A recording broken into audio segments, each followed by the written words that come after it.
নবীজি 5 ওয়াক্ত নামাজের পরে আজীবন নবীজি একটা দোয়া, যে দোয়াগুলো নবীজি করতেন এর মধ্যে একটা দোয়া এইটা যে ইয়া মুকাল্লিবাল কুলুব সাব্বিত কলবি আলা দীন, হে অন্তর সমূহের পরিবর্তনকারী আল্লাহ, আপনি আমার অন্তর আমার দিল আপনার দ্বীনের উপরে মজবুত রাখেন।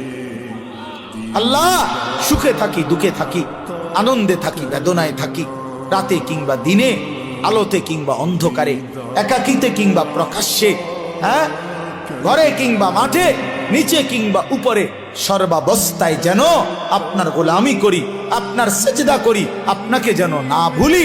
আল্লাহ, এমন একটা মজবুত দিল আপনি আমারে দান করেন। নবীজিটা দোয়া করতেন, দোয়া করতেন। এজন্য আল্লাহর কাছে চাইতে হয় তৌফিক। আল্লাহুম্মা আইন্নি আলা যিকরিকা ওয়া শুকরিকা ওয়া হুসনি ইবাদাতি। আপনার ছেলেটা নামাজ পড়ে না চাচা,